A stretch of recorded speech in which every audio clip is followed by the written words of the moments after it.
Hello friends, welcome to money మంత్ర. నేను మీ రామకృష్ణ.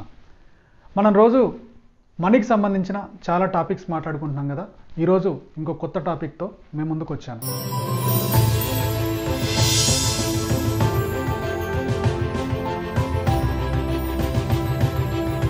ఈరోజు మనం మాట్లాడుకోబోయే టాపిక్ మన పిల్లల ఎడ్యుకేషన్కి ఎంత ఖర్చు అవుతుందో చూద్దాం.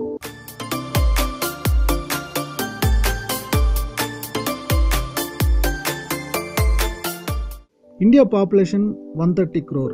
ఓవరాల్ గవర్నమెంట్ ఎంప్లాయీస్ ఇన్ ఇండియాలో 2 crores 15 lakhs. సో దీంట్లో ఓవరాల్ ప్రైవేట్ ఎంప్లాయీస్, టాప్ కంపెనీస్లో ఉన్న private employees 2 crores 75 lakhs. Every year students college నుంచి పాస్ అయి బయటకు వస్తున్న వాళ్ళు 2 crore 45 lakhs. In the students, top college నుంచి బయటకు వచ్చిన 6 lakh స్టూడెంట్స్ అబ్రాడ్ వెళ్ళిపోతున్నారు. నెక్స్ట్ టాప్ కాలేజ్లో చదివిన స్టూడెంట్స్ ఎవరైతే ఉన్నారో వాళ్ళు ఇండియాలో గొప్ప గొప్ప కంపెనీల్లో ఒక 6 లక్షల మంది సెటిల్ అవుతున్నారు. కాలేజ్ నుంచి బయటకు వచ్చేసిన 2 crores 45 lakhs లో జస్ట్ 12 lakh స్టూడెంట్స్ మాత్రం సెటిల్ అవుతున్నారు. మిగిలిన 2 crores 32 lakhs స్టూడెంట్స్ ఏం చేస్తున్నారంటే వాళ్ళ చదువుకు సంబంధం లేని ఫీల్డ్లలో సెటిల్ అవుతున్నారు. ఫర్ ఎగ్జాంపుల్, మొన్న తెలంగాణ గవర్నమెంట్ కానిస్టేబుల్ పోస్టులు చేస్తే దాదాపుగా 80% ఇంజనీరింగ్ స్టూడెంట్సే అప్లై చేశారు. సో ఎందుకని వీళ్ళు టాప్ జాబ్లో సెటిల్ అవ్వలేకపోతున్నారు, ఎందుకని అబ్రాడ్ వెళ్ళలేకపోతున్నారంటే వాళ్ళు క్యాంపస్ ఇంటర్వ్యూస్ ఉండే కాలేజీల్లో స్టడీ చేయలేకపోయారు, లేదా ఎడ్యుకేషన్ బాగున్న కాలేజీల్లో స్టడీ చేయలేకపోతున్నారు. స్కాలర్షిప్ కోసము, లేకపోతే సీట్ ఏదో వచ్చింది కాబట్టి ఇంజనీరింగ్ చేయాలనో ఇలా చేస్తున్న పిల్లలందరూ పేరుకే ఇంజనీర్స్ అవుతున్నారు, కానీ టాలెంట్ లేక వాళ్ళకి సంబంధం లేని ఫీల్డ్లలో సెటిల్ అవుతున్నారు. ఫర్ ఎగ్జాంపుల్, HDFC బ్యాంకుల లాంటి వాటిలలో అకౌంటెంట్గా వెళ్ళిపోవడం, కలెక్షన్ ఎగ్జిక్యూటివ్గా చేయడం, Amazon delivery boys, Ola cabs, ఇలా ఏదేదో ఫీల్డ్లలో సెటిల్ అవుతున్నారే తప్పితే వాళ్ళకి చదువుకు సంబంధించిన ఫీల్డ్లో సెటిల్ అవ్వట్లేదు. ఈ 2020లోనే సిచ్యువేషన్ ఇలా ఉంటే ఇప్పుడు 2 years 3 years ఉన్న మీ చిల్డ్రన్ని 15 years తర్వాత 2035కి ఎలాంటి కాలేజీలో చదివించాలనుకుంటున్నారు? టాప్ కాలేజీలో చదివించాలనుకుంటున్నారా? వాళ్ళు అబ్రాడ్లోనో లేకపోతే టాప్ కంపెనీలో సెటిల్ అవ్వాలనుకుంటున్నారా? వాళ్ళు అబ్రాడ్లోనో టాప్ కంపెనీలో సెటిల్ అవ్వాలంటే ఫీ స్ట్రక్చర్ ఎలా ఉంది ఒకసారి చూద్దాం. సో ప్రతిసారి ఖర్చులు పెరుగుతున్నాయి కదా, ఎడ్యుకేషన్ ఖర్చు కూడా పెరుగుతుంది. ఫర్ ఎగ్జాంపుల్, ఇంటర్మీడియట్ కోసం ఈ రోజున మీరు IIT JEE కోచింగ్తో పాటు ఇంటర్మీడియట్ చదివించాలనుకుంటే ఒక 1 yearకి 2 lakhs ఖర్చు అవుతుంది, 2 yearsకి 4 lakhs ఖర్చు అవుతుంది. ఇద్దరు చిల్డ్రన్ ఉంటే మీకు 8 lakhs ఖర్చు వస్తుంది. 15 years తర్వాత 2035కి దాదాపుగా ఇద్దరు చిల్డ్రన్కి 16 lakhs డబుల్ అయ్యే అవకాశం ఉంది, 16 lakhs ఖర్చు వచ్చే అవకాశం ఉంది.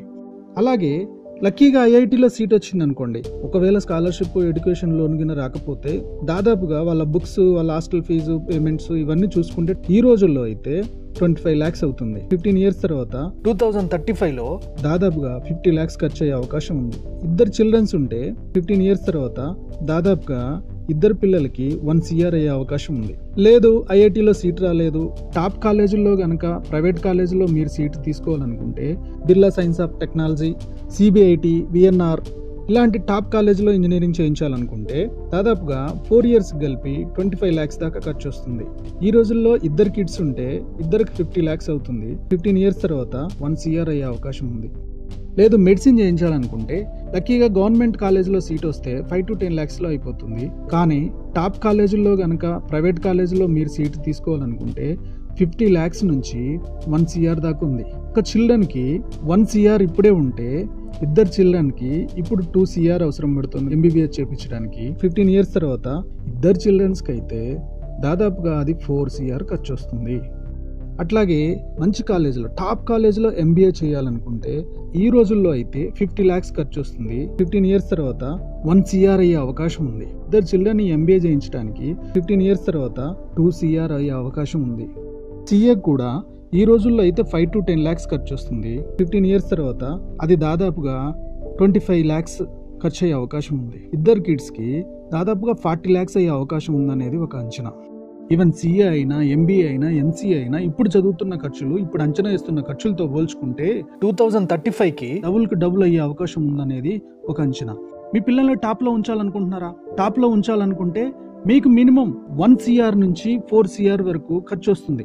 ఈ 1 crore నుంచి 4 crore వరకు సేవింగ్స్ మీరు చేశారా? ఒకవేళ సేవింగ్ చేయకపోతే మీరు చేస్తున్న జాబ్ నుంచి ఆ సేవింగ్ చేసే అవకాశం ఉందా? ఒకవేళ అవకాశం లేకపోతే ఈ బిజినెస్ నుంచి మీకు ఆ ఛాన్స్ ఉంది. Personal franchise. ఓకే, ఈ పర్సనల్ ఫ్రాంచైజ్లో ఎలా ఉంటుందంటే, ఇప్పుడు సేమ్ బాటా వాళ్ళు ఇచ్చినట్టే వీళ్ళు కూడా మీకు ఫ్రాంచైజ్ ఇస్తారు. ఆ కంపెనీకి సంబంధించిన ప్రొడక్ట్స్ ఉంటాయి, ఆ ప్రొడక్ట్స్కి మీకు యాజ్టీజ్గా ఫ్రాంచైజ్ ఇస్తారనమాట. దీన్ని పర్సనల్ ఫ్రాంచైజ్ అంటారు. దీంట్లో పెట్టుబడి చాలా తక్కువ ఉంటుంది, 5,000 నుంచి 10,000. రెండోది ఏంటంటే, దీంట్లో పెద్ద స్టోర్ అవసరం ఉండదు. నువ్వు ఎక్కడైతే ఇంట్లో వాడుతున్నావో అదే స్టోర్ లాగా వాడుకోవచ్చు. మూడోది ఏంటంటే, బాటా వాళ్ళు మెయింటైన్ చేసినట్టు మీరు అకౌంట్స్ మెయింటైన్ చేయక్కర్లేదు.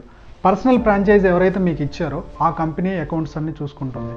ఇక్కడ మీరు చేయాల్సిందల్లా ఏంటంటే, బాటా స్టోర్స్లో బాటా ఫ్రాంచైజ్ తీసుకొని ప్రోడక్ట్ ఎలా అమ్ముతారో, ఎలా సేల్ చేస్తారో, ఇక్కడ మీరు వీళ్ళ ప్రోడక్ట్ని ఆన్లైన్లో రిఫర్ చేస్తూ సంపాదించవచ్చు అనమాట.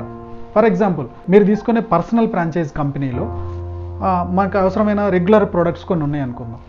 ఈ ప్రోడక్ట్స్ని మీరు ఫ్రాంచైజ్ తీసుకుంటారు. మీరు ఎంత పెట్టి ఫ్రాంచైజ్ తీసుకుంటారు? 0 ఇన్వెస్ట్మెంట్తో ఫ్రాంచైజ్ తీసుకుంటారు.